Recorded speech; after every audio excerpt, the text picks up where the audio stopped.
Okay, we're live, and please let me know if everybody sees the full screen presentation. Yep, okay. I see it. I see it.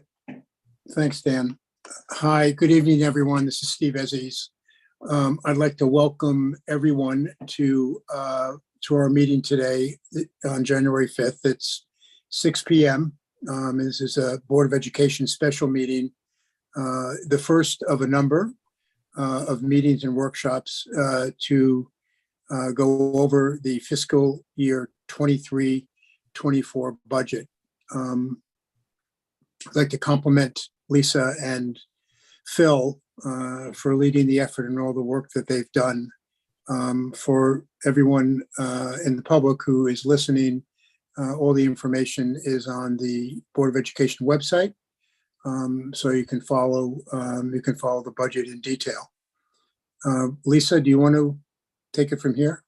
Sure. Thank you so much, Steve. So good evening and welcome to the administrative team's presentation on the proposed 2024 budget. I'd also like to thank the district and school administrators, the program leaders, the curriculum instructional leaders for all of their diligent work in creating this budget. And a special shout out to the Director of Finance, Phil Cross, for his guidance and patience through this process, as well as Andrew Galley in Finance and Operations, who provided support to me in the absence of my executive assistant, Ms. Saketa, who I'm very happy to see is joining us tonight. So I believe that there are three commitments that both the town of Weston and the school district share. They are to provide all students with excellent instruction for learning across the grade levels and schools at scale, to support our students as they pursue their personal goals, and to ensure that all of our Weston High School graduates have the requisite skills to be successful in their chosen lives and make positive contributions to our society. I also believe that the strength of our school district is rooted in the community of Weston. The people of this beloved town who shares these commitments to Weston's children, from the young parents that move here to raise their children, to the parents of the Weston graduates who no longer have students in the schools, to the citizens of the town and the graduates that return to Weston because they want their sons and daughters to attend our schools. This community values education and aspires to give our children the very best. The district vision reiterates this commitment to excellence. We want to be the standard in education. We aspire to be exemplary. We want to be known as an outstanding school district. And as superintendent, I believe that a great school district is not enough. We really want Weston to be exceptional at every level across every school, a district where every child can learn and grow in a loving and nurturing environment where they are supported by caring adults committed to this vision. As our team goes through the different aspects of the budget, the numbers, the cost, how we wish to fund the different aspects of our program, let us remember what this vision is and what our commitments are and how it will support Weston's children. Now I'd like to ask Director of Finance and Operations, Phil Cross, to talk about this process that we followed in creating this budget. Phil? Thank you, Lisa. Good evening, everyone. So just to give everyone just a quick rundown as to how we formulate our budget, we base our budget on a zero-based approach where all of our expenditures are pretty much zeroed out. All requested expenditures are reviewed, and ultimately only those expenditures that are needed are ultimately makes its way into the budget. In addition to that, our operations are analyzed for optimal efficiency, and where needed, changes are recommended. Based on this thoughtful approach, you will notice that requested amounts have both increased and decreased. In the upcoming weeks, We'll spend a lot of time outlining the reasons for these changes. Now, as you look at our budget, you'll notice that we have a few key drivers. Among them are salaries and benefits, utilities, enrollment, special education, curriculum and instructional initiatives. Next slide, please. So ultimately, where are we right now? For fiscal 24, we have a requested increase of 3.39%, or approximately $1.9 million. Next slide, please. This is just a graphical representation of how the funds are allocated for each of our cost centers. Next slide, please. As we've spoken to in the past, salaries are pretty much one of our main drivers. When you look at salaries, you're looking at 60.5% of our overall budget, or approximately $35.25 million. You may have, a few months ago, we have completed our negotiation with both the WTA and with the WA unions. And we recently signed a new contract, a multi-year, 3-year contract. The main highlights for this contract is that in the very first year, for the WTA, all members who are not at the max step will receive a 2.5% increase. And for all other members, they will receive a 2.5% general wage increase in addition to a step movement. For members of WA, they will receive a 3% GWR general wage increase. For our third unit, which is the ASME union, we will begin our negotiation with that group later on for this month.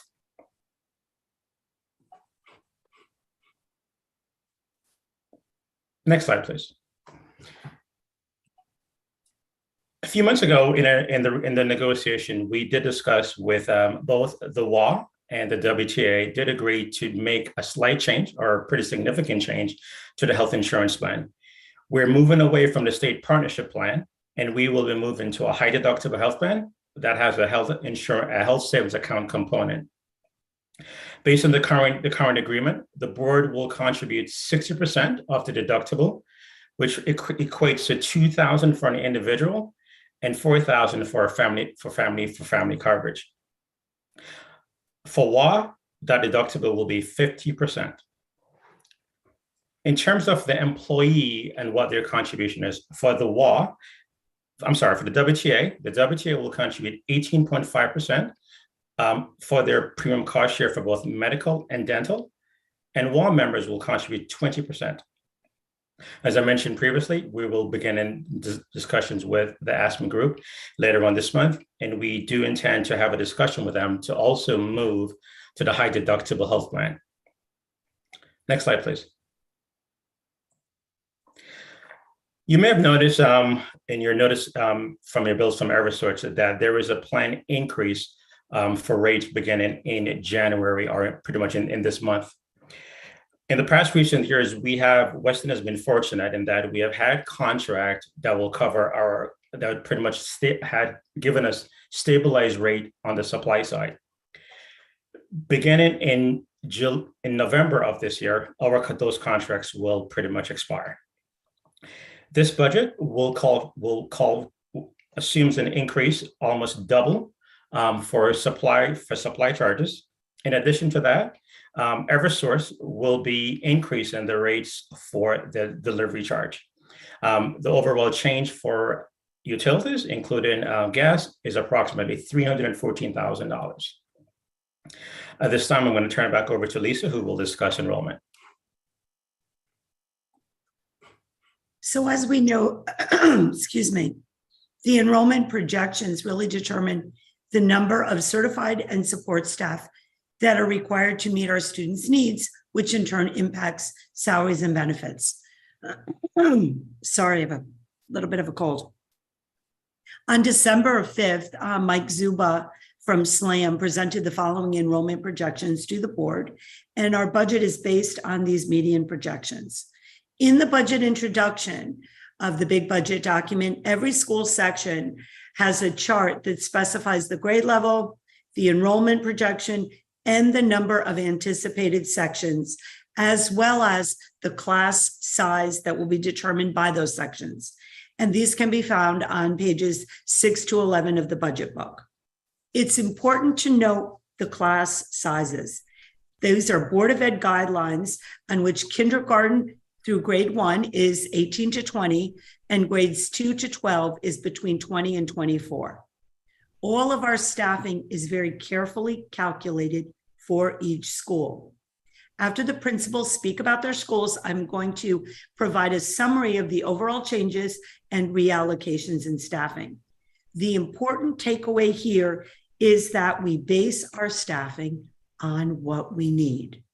Currently, we predict that our district enrollment, which is at 2,202 students, will decrease to 2,179 students, or 23 students less. And we need to remember that is across 13 grade levels. At this point, I'd like to turn it over to the Director of Special Education and Pupil Services, Ms. Edwards, who's going to talk to us a little bit about special education, pupil services, and its impact on the budget. Tracy? Thank you, Lisa. Good evening, everybody. For tonight's presentation, I want to focus on a few budget highlights, primarily related to staffing in PPS special education. The first area is the proposed model of 3 assistant directors of PPS. As you know, during the September Board of Education meeting, we proposed a new leadership model for PPS special education. We discussed the time-intensive nature of this technical position and reviewed the many responsibilities that are associated with this particular role. At that time, we recommended an additional assistant director to support the following proposed model. 1 assistant director to oversee preschool through grade 3, which addresses the increases that we've seen in preschool and facilitates a strong transition between HES and WIS. It also emphasizes the important role that we believe early intervention services play in student success, both in the immediate and over time. 1 assistant director to oversee grades 4 through 8, which provides focused and targeted support at WIS, and again, helps to facilitate a smooth transition between WIS and the middle school. And then 1 assistant director for grades 9 through 12 and post-secondary. This allows us to provide our most intensive support to students at this level, given the population of the high school. It also places greater emphasis on the expansion and development of post-secondary programming and opportunities as we prepare students for life beyond high school. We talked about the equity in these positions and ability to focus more time and attention on our students, staff, and families in the respective schools. Another recommendation in the proposed budget is increased staffing for our ELL, or English Language Learner program. Budget to budget, that increase is 0.4 to 0.7 FTE. I can tell you that the actual for this year is 0.5, just the way the instruction for foreign language worked out at the elementary level. The reason for this recommendation is that we are seeing a significant increase in our ELL population. Increasing the time allocated to this position allows us to restructure and improve the programming that's being provided to these students. We are also recommending an additional special education PPS administrative assistant position. Some of you might remember that during the budget process last year, we recommended an additional administrative assistant through the ESSER grant. We are now making this recommendation through the operating budget.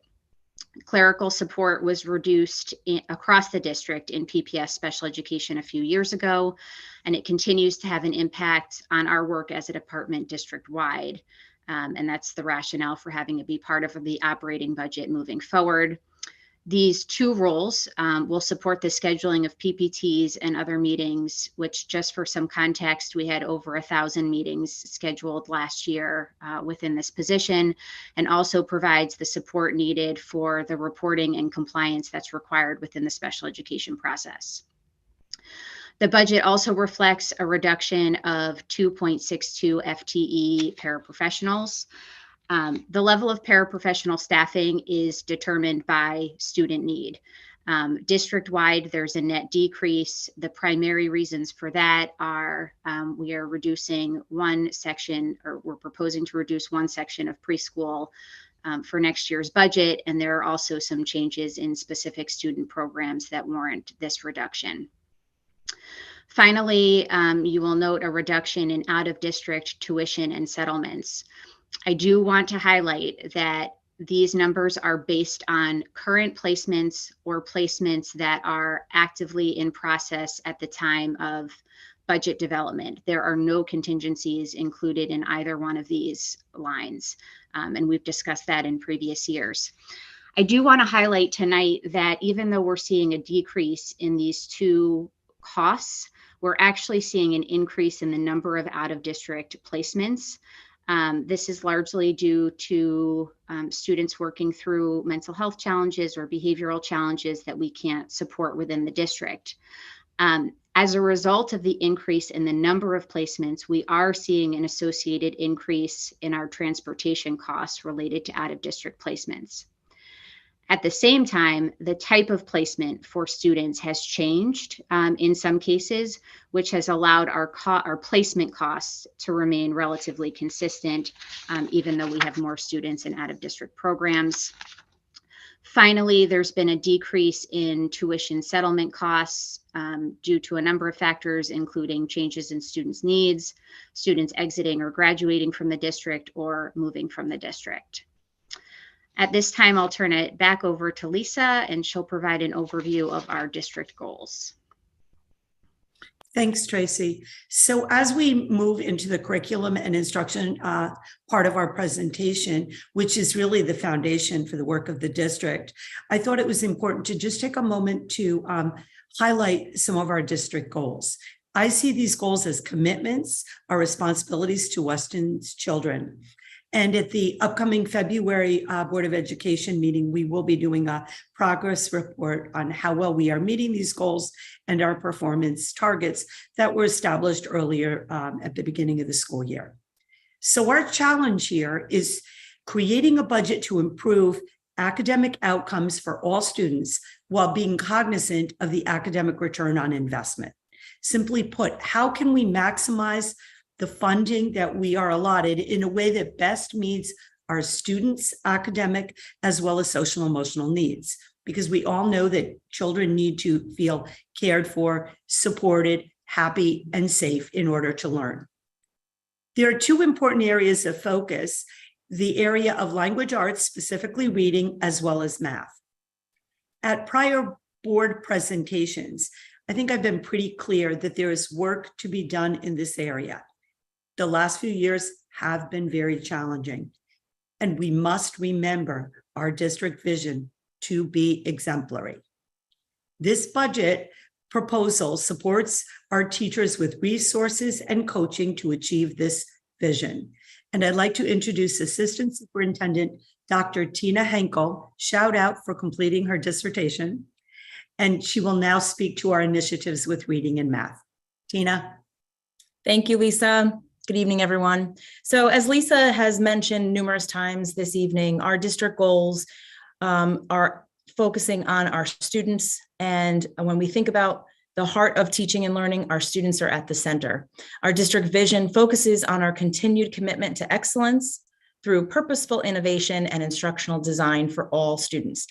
That said, if we want to ensure that the best is provided for all students instructionally, we also have to focus on the adults in the classrooms. So I'm going to highlight in the next few slides some of what I've discussed on page 5 of the budget narrative, where we are proposing that our instructional coaches, also known as the curriculum and instruction leaders, transition to full-time instructional coaching roles that will support our math and literacy initiatives. Currently, we have curriculum and instruction leaders that function under multiple job descriptions. For example, at the secondary level, Janine Russo is our secondary math curriculum and instruction leader, and she also supports instruction at the high school level, teaching math classes in the morning.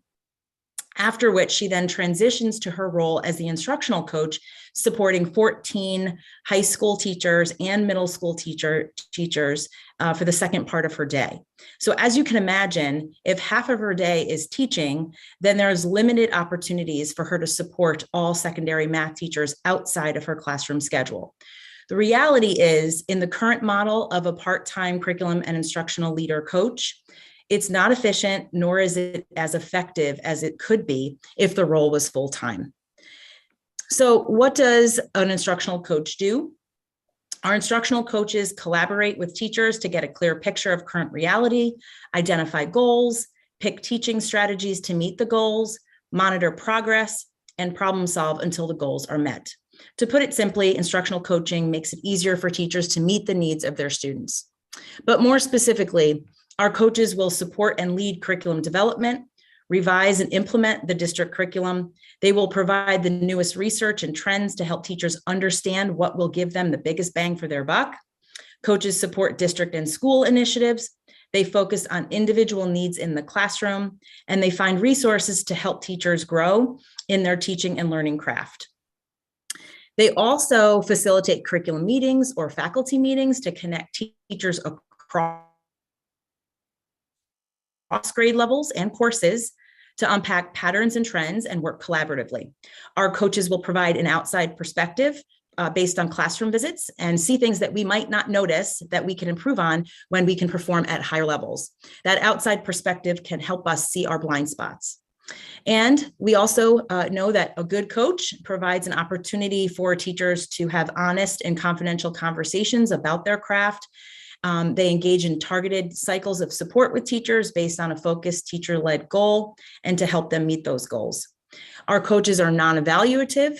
They do visit classrooms to provide explicit and effective feedback for teachers on how to meet their goals, and they help refine their crafts without fear. Right? As I previously stated, coaching conversations are confidential, and the purpose is to help teachers rise to exemplary levels in their craft. Finally, coaches ultimately build internal capacity of others. We have a lot of instructional initiatives moving forward, and having that support system for teachers is a way for them to help us as a district support the district and initiatives and ensure sustainability around best practices of teaching and learning. Just like our students, teachers need opportunities to transfer and apply new learning, and in a timely manner based on explicit feedback. So we do provide full day professional development sessions throughout the year, and we value that time that we have, but we recognize that those days are not enough to build full capacity and ensure teachers have regular and ongoing support to ensure evidence of practice. Providing full-time instructional support connects the dots in between those 4 full-day professional learning sessions that we offer throughout our school year calendar. And in summary, our instructional coaches engage with staff to build a culture of improvement through 4 major drivers: data-driven leadership, curriculum planning, classroom visits with explicit feedback, and professional learning. We believe in the research around instructional coaching and how these positions will help us leverage our district instructional goals across all content areas. We want to invest in our staff who will provide a successful instructional coaching program to promote sustainable and transformative growth for our educators. Next, our principals are going to take some time to talk about some of their school-based highlights of their budget and specific school requests and changes. We're going to start with Principal Cadis from Hurlbut Elementary School. Principal Cadis. Thank you, Tina. Good evening, everyone. Our youngest learners begin their journey through the Weston Public Schools at Hurlbut Elementary. As Lisa mentioned, our enrollment projections for next year support 22 sections in grades K1 and 2. Those are stable sections. We currently have 22 sections this year. We will sustain those 22 sections next year. As Tracy mentioned, we are reducing 1 section of preschool to 4 sections next year instead of the 5 we currently have. Our math program will be supported by that full-time math science coach to support all of our classroom teachers, all 22 classroom teachers, in addition to the math interventionists and our special education teachers. We will maintain also our 1 full-time math interventionist who will work directly with students. Our reading program will also be go back to the previous slide, Dan, please. Great, thanks. Our reading program will be supported by that full-time language arts social studies coach, again, supporting all 22 classroom teachers, our reading interventionists, as well as our special education teachers. We will have 1.5 FTE reading interventionists next year, which is a slight decrease from the 2.0 we currently have this year. And as previously mentioned, we will be implementing a new reading program across all 3 grades. So that coaching support will really be a critical and integral piece of that integration, of that implementation next year. Next slide. As Tracy mentioned, the assistant director for PPS will support our grades, all of our grades pre-K, K1, 2, and 3rd grade at the intermediate school. This will provide very important support for those in those critical transitional years. Students transition into preschool, then into kindergarten, which is their first year of formal full-day schooling, and again, another transition from 2nd into 3rd grade at the intermediate school. So those 3 important transitional years will be a critical support for that assistant director. This budget also continues to support our healthy learning environment at the elementary level, our positive behavioral support and intervention program, which supports all of our students in the school pre-K through 2 in learning those attitudes and approaches to school learning. We will maintain our social worker and school psychologist model to help support the social emotional curriculum and targeted interventions for our students. This budget also supports 1 security specialist floater that will work between Hurlbut and the intermediate school. School security and safety is always our #1 priority, and it continues to be an area that is of utmost importance, and that security specialist will continue to ensure that we can ensure the safety and security of our campus and our students and staff. The digital learning and technology budget supports replacement of outdated iPads. Some of our iPads do not support the applications and current technology that we need in the classroom. We will also be replacing 2nd grade Chromebooks, which are also in need of replacement. We are also in the replacing the final few smartboards that are desperately in need of replacement and updated in the classrooms. That supports all of our classroom instruction. As in addition to the wireless infrastructure, we have increased demands on our wireless infrastructure, and that is a need you'll see in our budget as well as the other schools. And now I'm going to pass it over to Patty Falber, principal of the intermediate school. Great. Thank you. Thank you, Laura. Good evening, and thank you for this opportunity to speak with you tonight about our proposed budget for the intermediate school. One of the biggest drivers for our budget is enrollment. And next year, we anticipate that the projected enrollment will include an overall increase of about 30 students in grades 3 and grade 4, 6 in grade 3 and 24 in grade 4. So in order to maintain that Board of Ed class size guidelines, we are proposing an increase of 2 sections, 1 in each grade, 1 in 3rd grade and 1 in 4th grade, which will bring our total number of sections to 23 next year. In addition, we are requesting an additional 0.38 FTE to meet the additional instructional time needed for special area teachers of art, music, PE, health, and world language. To support our continued focus on math next year, we are supporting a full-time math science curriculum instructional leader position, as Tina just mentioned, to work with our 23 classroom teachers, as well as our special education teachers and math interventionists. We're also proposing the staffing of 1 full-time math interventionist, so our students can continue to demonstrate that growth and deepen their conceptual understanding of math and deepen their problem-solving skills. In reading, as well as in math, we are supporting a full-time curriculum instructional leader to support language arts and social studies. And that person will be working with our 23 classroom teachers, as well as our special education teachers and reading interventionists.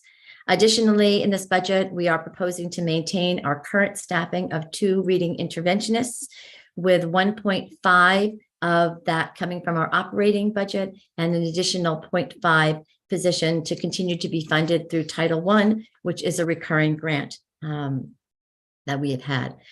These positions will help us to ensure that continued growth and development of our students' reading comprehension and decoding skills, which is so important at this age range. Next slide. Oh, good. Thank you, Dan. In special education, our budget's been developed to ensure that we are fulfilling our responsibilities to our students with individualized education plans and to support the position of an assistant director of PPS for students in grades 4 through 8. As Tracy mentioned, this will be especially helpful to support our students as they transition between the intermediate school and the middle school. Fostering a healthy learning environment continues to be a priority for us at the intermediate school, and we are dedicated to fund and support the various initiatives that come through PBIS, the Positive Behavioral Interventions and Support Program, as well as through Ruler, which is a program that we use out of the Yale Center for Emotional Intelligence. These help us continue to promote and ensure a positive, safe, and inclusive school climate for both our students and our staff. As Laura mentioned, this budget supports an additional security specialist, floater, who will move between Hurlbut and the intermediate school. And our budget also supports the funding of co-curriculum program stipends that support programs in our schools, such as our theater program, our robotics classes, Math Olympiads program, and music. For our digital learning and technology goals, we're proposing to increase the number of new smartboard displays, which will be replacing our last outdated smartboards in the classrooms, and to upgrade the wireless infrastructure throughout the building. We do believe that this budget continues to support our students academically, as well as socially and emotionally, and help us continue our work to be a positive and caring community and school. And thank you again for this opportunity. And at this time, I'd like to turn it over to Mr. Dan Doak, principal of the middle school. Thank you so much, Patty, and good evening, everyone. It's my pleasure to speak about the Weston Middle School budget and how it supports our critical work as we help students transition from childhood into adolescence. We start with the curriculum instruction. This budget continues to support 24 sections in the 3 middle school grades, 6, 7, and 8. And it maintains the pure teaming model that we discussed in depth last year. What we know about best practices in middle level education is that it really does take a team, an interdisciplinary team of caring adults who work collaboratively with the same group of students to really get to know those students well and to meet their academic, social, emotional, and even behavioral needs. They really get to know those students well, working with them in those teams. Part of that teaming model, as we developed it in last year's budget, and this budget continues to support, is the academic workshop class. That class, which students have every other day for a quarter, gives them one additional quarter with each of their 4 core academic teachers, either language arts, math, science, and social studies. They spend one additional quarter exploring the content and the content standards, the curriculum of those areas in a unique way. It's much more hands-on, it's much more personalized, and often allows students a lot of choice. It's actually also one of the key works that the curriculum instructional leaders do as coaches when they work with our staff members to develop that curriculum. One of the things that we learned and discussed as a fallback prior to the pure teaming model, when we had teachers who were either part-time teachers or teaching off grade level, was that they weren't available to help students, to give them extra help, or to participate in curriculum partner meetings, or to attend some of the other grade level meetings or parent meetings that are so key to meeting the needs of students during this critical age of development. When you look at our math area, which is one of the key areas along with reading in terms of our goals at the middle school and within the district, this budget does support the full-time math CIL for grades 6-12.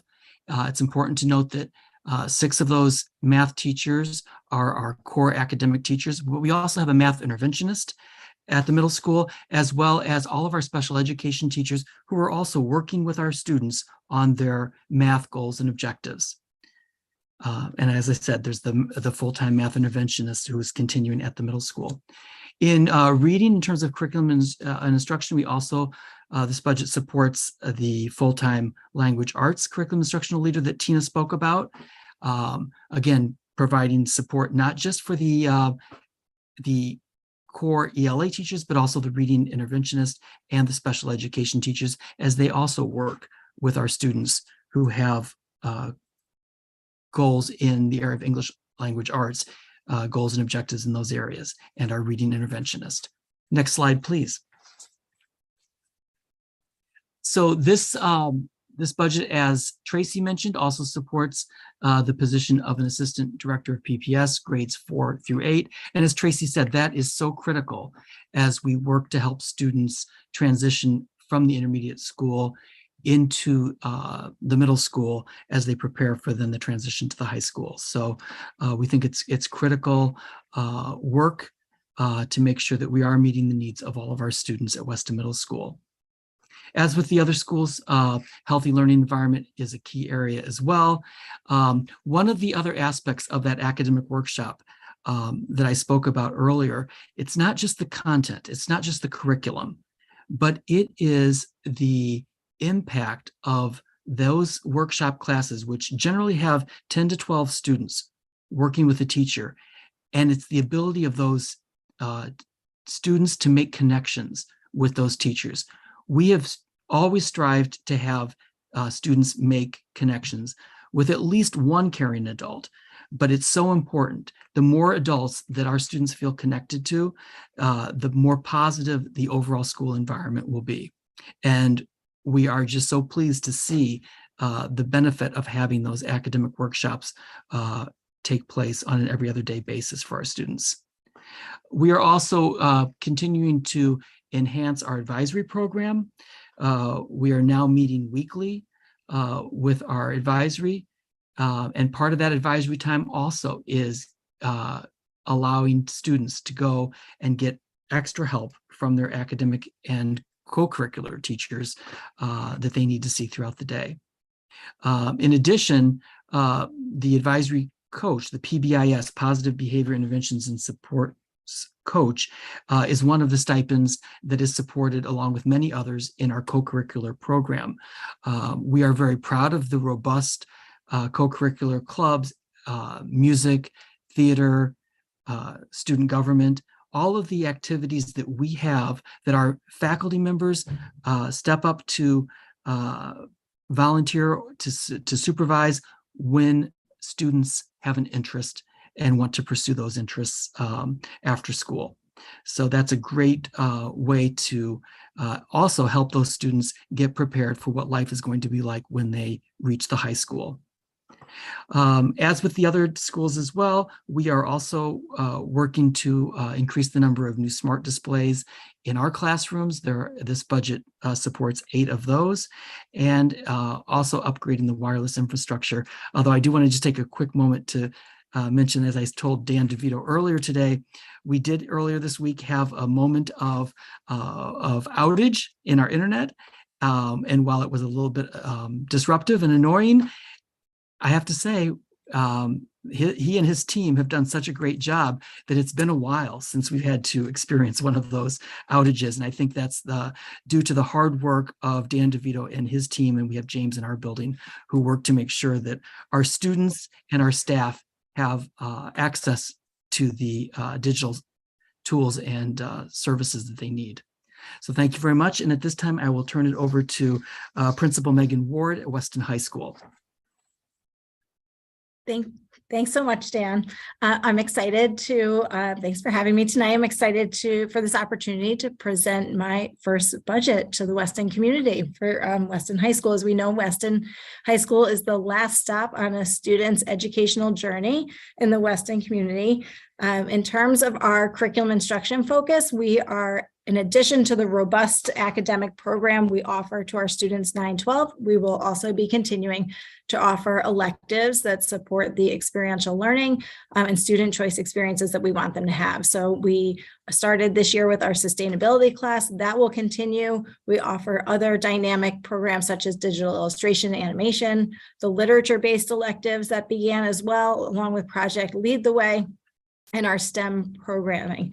And I'm really happy to say that Erin Lucia and Jamie Charles are also presenting to our PTO tomorrow morning to share some highlights from that program as well. So really excited to continue those programs. We also will continue to support the NEASC coordinator as a 0.2 FTE position in preparation for our NEASC, the New England Association of Secondary Schools and Colleges, self-study and accreditation visit. We have our collaborative conference visit this spring in April, and that work will continue into next year and then through the following year as well, with our accreditation visit occurring in 2025. We also continue to fund dues and fees necessary for participation in academic competitions so we can support students as they achieve some academic endeavors outside of the school day and our school programs as well. As has been mentioned by Dr. Henkel and the principals before me, we will also at the high school be supporting the full-time math curriculum instructional leader for grades 6 through 12 to provide coaching for 15 math teachers. 9 of those are teachers at the high school, as well as special education teachers.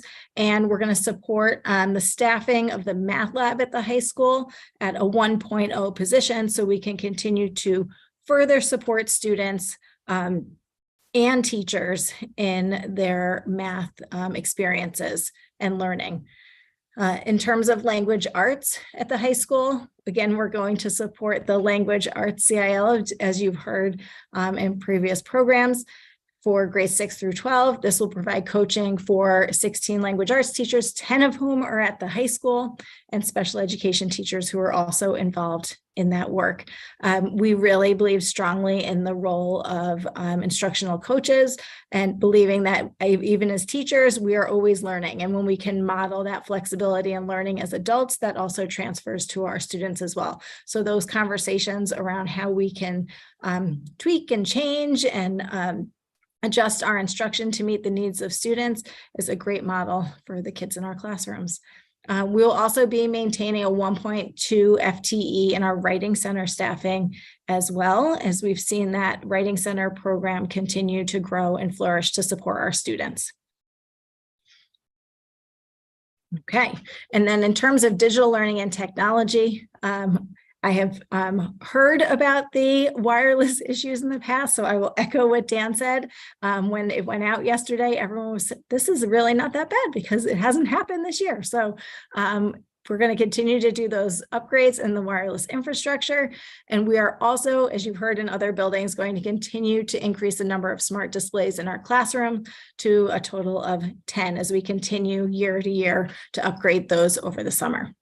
And then as Tracy spoke to earlier, we're also going to be supporting the position of the Assistant Director of PPS in grades 9 through 12, which will also support the post-secondary transition program for students in special education. And we are very excited at the prospect to have a director dedicated to the high school as we meet the unique needs of students at the high school level and in their post-secondary pathways.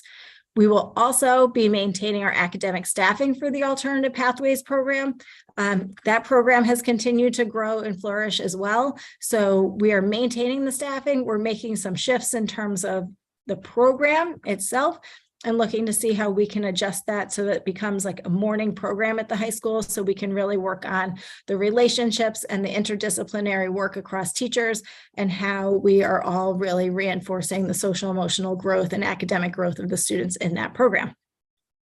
In terms of a healthy learning environment, as you've heard me speak to before, we are implementing Link Crew, which is a really dynamic high school transition program to welcome freshmen. When I came on board, that was some of the feedback that I had gotten from community members, that they really wanted a more robust experience for our 9th graders to not only welcome them to the high school, but to orientate them to the programs, the facility, and kind of the programs and processes that take place at the high school. So we really feel that Link Crew is the right program for us. Our teachers, Mr. Phillip is leading it. He's taken the teachers on a couple of visits. They visited folks at Newtown High School. Today, they went on a visit to Bunnell High School to look at how those schools have implemented those programs. And we're really excited to see that take place throughout the course of this year in terms of training, and then the implementation over the summer and in that early orientation program prior to school starting. We're also going to be aligning the new 9th grade, as I just said, the new 9th grade orientation program with Link Crew. And we're going to continue to enhance our advisory program. So as families heard from me in my week ahead letter that goes out, when we came back from break, we started with our advisory meeting once a week. It was not meeting regularly in first semester, and we've really recognized that there's a kind of utilitarian piece to using the advisory in terms of school business, but we also wanted to do more in terms of the connections and relationships that students have with their advisory teacher and with each other. And we also know that we are going to continue to do the work of the portrait of the graduate portfolio. So when we looked at all of the reasons that we would need that advisory time, we really felt like we needed to be more thoughtful and kind of systematic about when we were meeting and the purpose of each of those meetings. So we're really looking at one of those advisories a month being focused on school business, 2 really being focused on relationships and some of the social emotional learning and getting feedback from our students, and one of those being used for the portrait of the graduate work across our grade levels. So we're really excited to continue that advisory program, and also the implementation of our guidance curriculum at times as well. We will continue to support our co-curricular program stipends for clubs, theater, robotics, music, student government, athletics, et cetera, et cetera. There was actually a JV girls basketball game, and then in between we had unified sports going on, which it was too bad that I'm missing that right now, but we'll catch it in the end of February. They have another game coming up. And if you were able to see A Midsummer Night's Dream, it was such a really, really cool production. Really neat the way they had the orchestra set in the back of the stage. And then it was so cool. I think the performances this December, whether it was the orchestra and choir or the band, and then the jazz ensemble, the jazz night was so cool to see them in the cafeteria. I just spoke to staff about that today. So our budget will continue to support those amazing programs. And we're also requesting the funding of 2 new coaching positions for boys golf and indoor track. And I will turn it back over to Lisa. Thank you so much, principals. I wanted to just pause the moment and take a look again at staffing, because salaries and benefits represent, as you can see, between 76 and 78%, or over $44 million of our operating budget. So I just want to summarize the staffing changes that they talked about and the reallocations. So in summary, at Hurlbut Elementary School, there's a reduction of a halftime reading interventionist and a halftime instructional paraprofessional. Weston Intermediate School is increasing 2 sections, 1 in grade 3 and 4. That's purely enrollment driven. And there's an increase in the special area subject teachers for those classrooms. There's also a reduction there of a halftime instructional paraprofessional. At Weston Middle School, we are reducing the reading interventionist 0.5, and there's a reduction of a 0.2 French section next year. And at Weston High School, there are pieces of reductions in some key academic areas of English, math, social studies, world language, science. That is the result of the slight decrease in the freshman class. And that correlates to, we don't have very many pure grade level classes at the high school. The majority is mixed grade levels. However, there are some key solid freshman grade level classes that we think we can reduce. In curriculum and instruction, everyone has talked about our initiative with the SILs to move them from part-time to full-time. I really want to emphasize that the importance, I know Tina gave an example of that, but when you think that we are putting in, for example, a very exciting new reading program, and in the old model, we had one person that was in charge of supporting all of these teachers half of her day, and the other half she was working as an interventionist. Talk about someone running around like a chicken with her head cut off. That is not an efficient use of coaching. And when you see some of the dips in the intervention or decreasing intervention, we firmly believe that through more direct focused instructional coaching, the classroom teachers, that more students will be in the classrooms and will not be needed to be pulled out for math intervention. With special education and pupil personnel services, I think Tracy went over all of that pretty well. We're trying to mitigate the cost of the extra assistant director by reallocating the district psychologist position to that. The reduction of the one preschool section, again, we only staff what we need, and that is the projection for next year regarding that. And we do need more clerical help. I mean, over the years, the clerical support staff has been taken off. And I understand the idea of keeping it for the teachers. However, when teachers are spending their days or their free periods filing and doing clerical work instead of working with our children, that is not a good use of their time. We have to do better. And that will help with the district clerical position, one at the elementary and one at the secondary levels. And finally, I do believe strongly that we need a security specialist floater between Hurlbut and the intermediate school. I don't know how many years ago we had 2 security specialists at both elementary schools. Right now, we only have 1.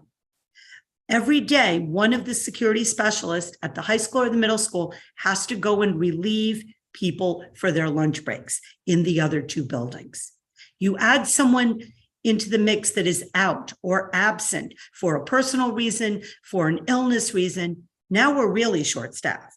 And so that's quite frankly why we are reducing the paraprofessional, instructional paraprofessional, which we think we can do. That's regular education paraprofessional.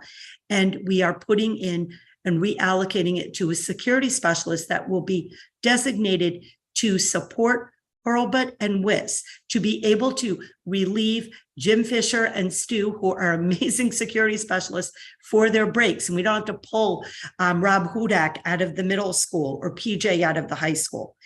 That security specialist will be there as an extra support during lunch and recess on days where everyone is there. So I think that it really is a wise reallocation. And finally, we have we're proposing an increase in a grounds position, but it's a shift from a third party provider.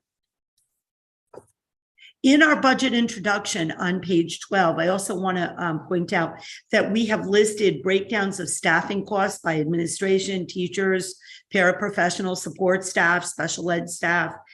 And in addition, on page 13, there are some highlights of our operational costs. Transportation, technology, kind of we grouped it all together. So it was kind of an easy way to sort of get a picture of what does the daily operation cost of the district involve. And you can note that under the trash removal, we did provide funding to continue our efforts in the area of composting. That's something that we are looking to pilot. Our neighboring districts have been doing it successfully. We're going to be visiting Wilton in the next couple of weeks because we do think that that is important, and we are partnering with the town's sustainability committee. So these pages are kind of designed as an overview, again, to give you a snapshot. And now I would like Director of Finance and Operations, Phil Cross, to touch on the capital budget. Phil? So we have 7 capital projects proposed for next year. The first time that we have up is a track replacement of the high school. This is in partnership with Parks and Recs. The Parks and Recs, we've spoken about this for the past several years. The Parks and Recs are on the town side. They have been putting money aside to fund this project. So we're looking at a total cost of approximately $600,000, give or take. In addition to that, we need to do some upgrade in the auditorium for both light and sound. We are also requesting for this year pavement of the main parking lot at the high school. I just want to point out that we are close to signing an agreement with an engineering firm who will reevaluate all of our paving, and they will also provide us with a maintenance plan for all of those lots as well. Based on that recommendation, we may need to make some changes to the request that we have here. We need to replace LED lighting at the high school for both the D and the E wing. We need to replace one of our dump trucks with a plow. And we need to renovate, or we propose renovating the South House bathrooms at Hurlbut. And we are planning to install an EV charger at the current location for this one is going to be at the high school. And those are the items. Lisa, I think back to you. Thank you, Phil. So we're now in the home stretch. Oh, nope. First, we have to do the timeline. Sorry, jumping ahead. So this is a brief timeline. I'm not going to go through it all, but I do want to point out a couple of things. Tomorrow, we have a budget workshop. We will have 2 public forums this year. Forum number 1 for the public is on January 11th, where they can ask questions about the budget. And forum number 2 with the administration is on January 19th. We will have another budget workshop on January 23rd with the Board of Ed. We have our regular meeting on the 17th. It's not there. Our goal is to be able to approve and transmit this budget to the Board of Selectmen by the end of January. And then it goes to, in February, we have the Board of Selectmen review, then we go to the Board of Finance. There are public hearings, the deliberations, and hopefully by the end of April, we will have a budget after the town meeting and referendum. So fingers crossed. And finally, in closing, the 2024 budget really represents a collective effort to improve instruction and learning for Weston students. Our administrative team really worked hard to make sure that each request was aligned with our district goals, and we pushed our thinking on how we could best allocate our resources to provide the very best for Weston's children. Our children's journey begins here at Hurlbut, where their teachers give them what I consider their greatest gift, the ability to read and write, which is the foundation of all learning. Our children begin to understand numbers and mathematical concepts. They express their creativity through art and music. They develop an understanding of who they are and what it means to be a part of a wider community through their visits to the fire station and the food pantry. They learn why we should shut off the lights, right? 300,000 more on electrical next year. How to help a friend who is sad. And they fill that honeybee with honeycombs and make their teachers proud. Special shout out to Hurlbut. It's my understanding that they filled that honeycomb and tomorrow they are celebrating. At the intermediate school, our students cross that bridge from learning to read to reading to learn. They develop quantitative problem-solving skills. They learn to play musical instruments. They continue to practice their Spanish. They play sports, conduct scientific experiments. They visit the Weston Historical Society to understand our town's history. During their middle years, our teams of teachers work to challenge them academically while supporting them socially and emotionally as we prepare them for high school. They discover new interests through our pre-engineering program. They perform in the school musicals, they swim, play in the band and orchestra. And finally, at Weston High School, they choose from an array of rigorous academic opportunities across many disciplines and participate in a rich co-curricular program, clubs, athletics, theater, performing arts. And they prepare to leave us. And I can attest, having attended 37 Weston High School graduations, that they make us proud with their incredible accomplishments. The journey on School Road that our students experience must be the very best possible journey at each school and grade level. We're not a district of 4 schools. We are a school district, united for one sole purpose, together on this beautiful campus. I often say that a child is in one particular grade only once, and we must aspire to make that a wonderful experience for that child. You're only in kindergarten once. You're in high school once, junior and senior year. Every year is so very important. And finally, as I stated at the very beginning of this presentation, the greatest strength of Weston, I believe, the town and the district are the people. As Senora McConnell's bulletin board in WIS says, somos una familia. And as superintendent, it is my greatest joy to visit the schools, to be a part of the connections between children and adults, the learning and the personal growth that take place on a daily basis. I love to take pictures. It's the best part of my day, visiting the schools and then posting them on Instagram.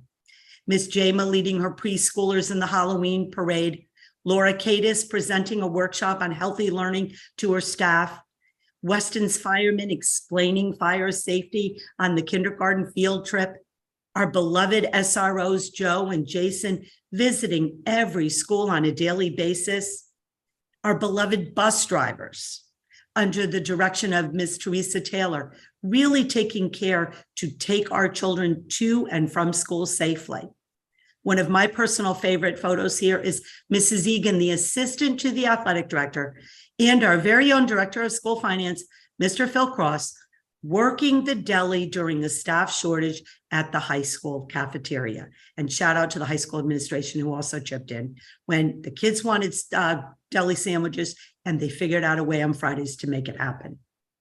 Assistant Principal Leslie Ford, we see working with that green team, collaborating with Principal Falber on initiatives at the intermediate school, our incredible coaches who service 70 teams at our high school. Talk about Trojan pride.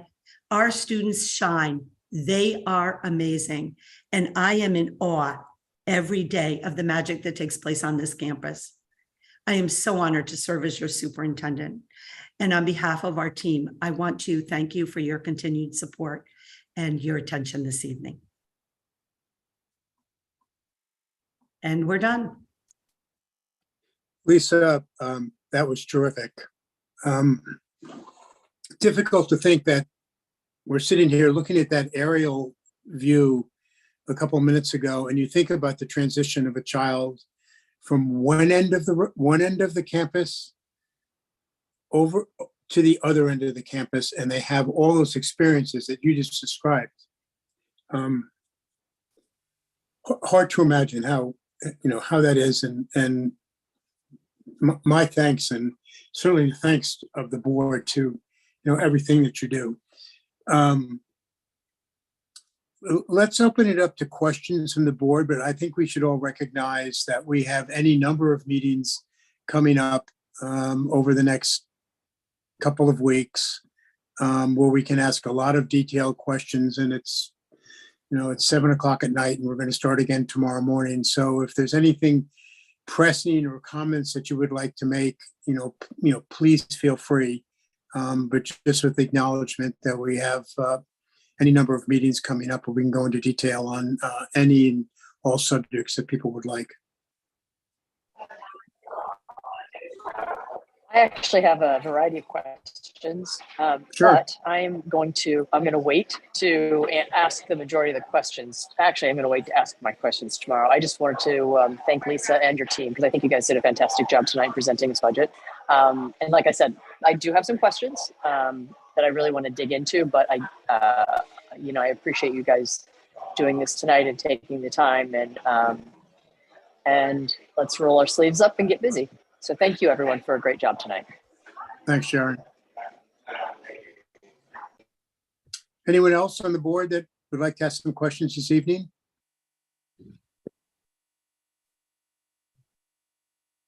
I don't see anybody. Lisa, again, Phil, everyone, thank you very much. Terrific presentation. Well, thank you. And it really was a team effort. I have to thank everyone for working collaboratively. on this. I think that, as I said, our sole purpose is, as a United School District, to give the very best of Weston's children. And I know that there are areas that, and of questions that you have and other areas you wish to explore regarding the budget. And so we are very happy to answer all of those questions over the course of the workshops and to provide any other additional data that you need, charts, explanations, anything to provide clarity around this work, because, we're talking about millions of dollars of taxpayer money, and to make sure that we are being fiscally responsible to both the taxpayer of Weston as well as the children. So we look forward to providing that clarity and transparency and hearing your feedback. Terrific. Well, thanks. If there are no other questions, can I have a motion to adjourn? I'm not shy. I so move to adjourn the meeting. Thanks, Sharon. Is there a second? I'll second. Great. All those of the board members, all those in favor, please say aye. Aye. Aye. Hi, Are Sharon. there- I'm are there Melissa. any- David, Hi, David. Peter, Peter. Bernadette? Hi, Bernadette. I don't know if Chad is on. He's in transit. Is there? Okay, thanks, Chad. I think that's, do I have everyone? Melissa. We're missing Melissa. And Melissa is. Great. Well, thank you, everybody. We're adjourned until tomorrow morning. Thank you much. Thanks a lot. Thanks.